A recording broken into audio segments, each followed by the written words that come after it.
Hey guys, welcome back. If you're new here, smash that subscribe button and the bell so you never miss these insane stories.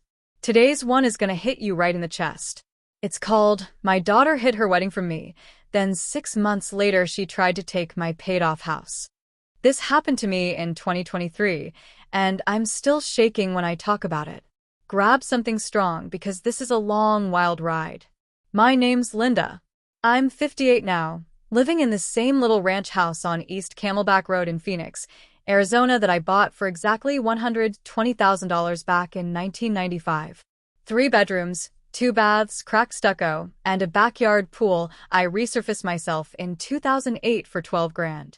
By the summer of 2023, that house was worth $450,000, mortgage zero, title clean, all mine. It smells like lemon floor cleaner and the creosote bushes after monsoon rain. That house is my whole life in cinder block and tile. I raised one daughter, Emily. Born October 12, 1995, at Good Samaritan Hospital right here in Phoenix. She came out screaming with a head full of dark curls just like mine. We were everything to each other after her dad, Tom, bailed in '96 with some cocktail waitress from Scottsdale. Emily and I against the world. We'd eat popsicles on the front porch watching Heat Lightning in July, go to the Arizona State Fair every October so she could ride the zipper until she was green, and every Christmas we'd drive up to Flagstaff to cut our own tree while the radio played Mariah Carey. Emily was brilliant. Straight A kid at Desert Vista High, class of 2013. Got a partial ride to the University of Washington for graphic design. The day we moved her into the dorms in Seattle, it was 48 degrees and drizzling. I remember the way the campus smelled, like wet cedar and coffee, and how she hugged me so hard I thought my ribs would crack. "I'm gonna miss the heat, Mom," she laughed. I cried the whole flight home. She graduated in 2017, landed a junior designer job at a tech startup in South Lake Union, 68 grand starting. By 2022, she was pulling 95 plus bonuses. She met Jake in 2019 at Slate Coffee on Yale Avenue in Capitol Hill. He's 32, born and raised in Coral Gables, Miami, Cuban-American family, software engineer, 6'2", always in those $1,000 Patagonia jackets Seattle tech bros love. They moved in together in 2020 into a 12th floor one-bedroom on Pine Street that cost them $2,400 a month. I visited twice. First time, summer 2021. We walked Pike Place at golden hour, the air thick with fish and flowers. Jake cooked ropa vieja that tasted exactly like his mom's in Miami. Garlic, green olives, the whole apartment smelled like heaven. Emily kept saying, "We want a big wedding one day, Mom. Maybe in Austin so both families can fly in easy." Second visit was February 2023. Seattle was its usual gray, drizzly self. We baked chocolate chip cookies in their tiny kitchen while the rain hammered the windows. That night, Jake got down on one knee in front of the gas fireplace and proposed with a 1-carat round solitaire he paid $4,500 for at Robbins Brothers downtown. Emily FaceTimed me from the bathroom crying happy tears before she even said yes. I flew up 2 weeks later with a bottle of Veuve and we toasted until 2 in the morning, planning everything. She wanted desert wildflowers, string lights, maybe spring 2024 at a ranch outside Phoenix. Then the plans just stopped. April, May, June, she'd change the subject every time I asked. "We're swamped at work, Mom.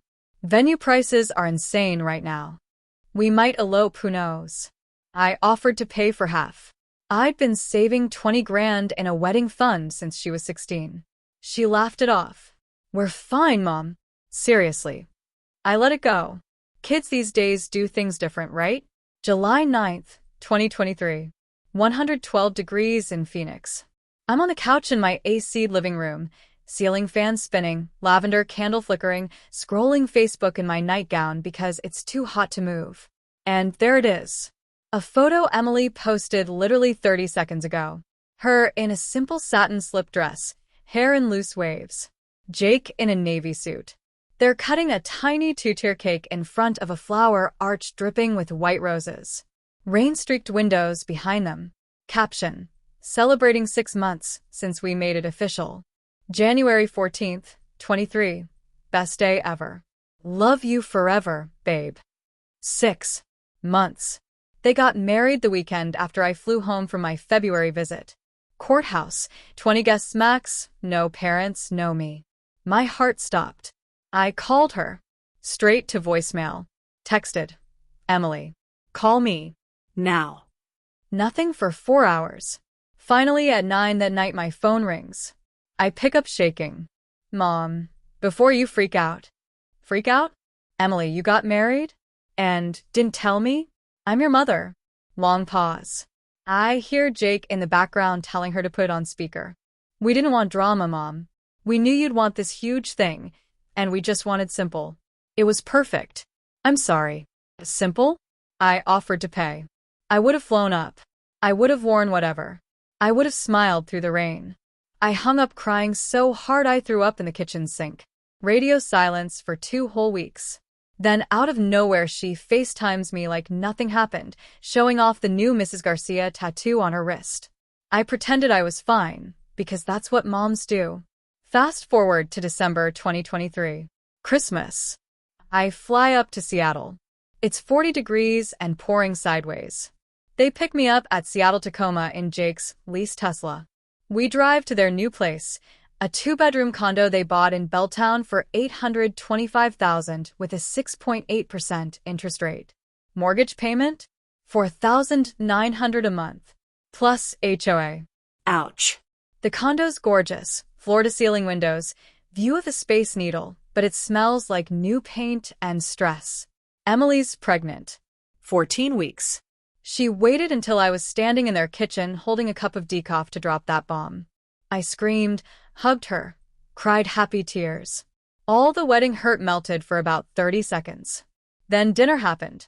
We're eating takeout Thai on their balcony under heat lamps, Christmas lights twinkling over Puget Sound.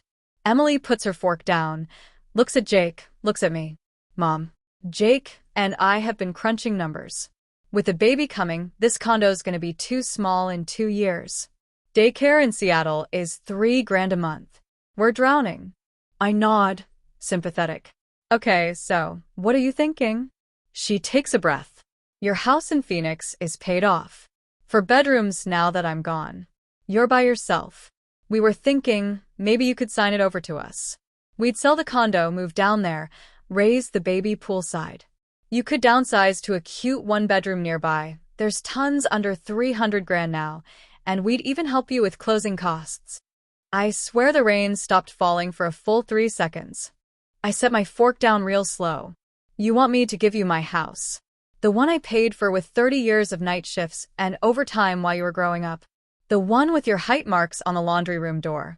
That house. Emily rolls her eyes, actually rolls them. Mom, don't be dramatic. It's just a house. Family helps family. You're alone. We're starting a family. It makes sense. Jake jumps in. All calm tech bro voice. Legally, it's easy. You'd quitclaim deed it to us. We'd assume the property taxes. Only about $3,200 a year now.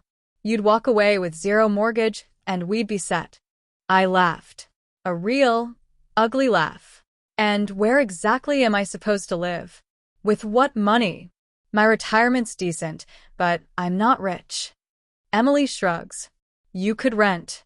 Or we'd let you stay in the casita if we convert the garage. Plenty of room. The casita. The 12 by 12 pool house with no kitchen. I stood up so fast the chair fell backward. You hid your wedding from me. Didn't speak to me for months. And now you want my paid-off house so you can sell your overpriced condo and raise my grandchild in the home I bled for, while I sleep in a shed? Emily started crying, pregnancy hormones or guilt, who knows? You're being selfish. This is for the baby. I looked at Jake. He wouldn't meet my eyes. I grabbed my suitcase, called an Uber to a hotel by the airport, and flew home the next morning. January 2024. Emily went no contact except to send me ultrasound pics like nothing happened. I didn't respond. March 2024. My granddaughter, Sophia, was born at Swedish hospital. 8 pounds, 2 ounces. Dark curls like her mama. Emily texted me one photo. I stared at it for hours and cried myself to sleep. April 2024. I get a thick envelope in the mail. From a law firm in Seattle. Inside, a letter from Emily and Jake demanding I either deed them the house for $1 as a gift, or they'd sue me for grandparent visitation rights and claim I was emotionally unstable, citing some fake journal they said I kept. They attached a draft quitclaim deed already filled out with my name. I sat on my kitchen floor, the same tile Emily learned to walk on, and called my lawyer, Maria Rodriguez, who I've known since high school. Maria laughed when she read it. Linda, they're idiots. Arizona is not a filial responsibility state. You owe them nothing. And they can't force you to give them a house you own free and clear. Block them. I did. I changed the locks, installed Ring cameras, put the house in an irrevocable trust with my niece as successor trustee, just in case. June 2024. Their condo lost $30,000 in value. Interest rates hit 8%. They couldn't sell without bringing cash to closing. Daycare waitlists in Seattle are 2 years long. Last I heard through a mutual friend, they're still crammed in that 2-bedroom, fighting nonstop, and Jake's job is doing layoffs. Emily sent me one last email in September. You're dead to us. Sophia will never know you. I printed it, put it in a folder marked 2023 to 2024 lessons, and took myself on a 2-week trip to Maui with the money I'd saved for her wedding. I swam with turtles at McKenna Beach, ate shaved ice on the road to Hana, and watched the sun set over the Pacific every single night from my balcony. And every night I raised a glass to the strongest woman I know, me. Here's the thing, guys. Love your kids hard. Give them everything you can. But never, ever give them the power to take away the life you built with your own 2 hands. Your peace is not negotiable.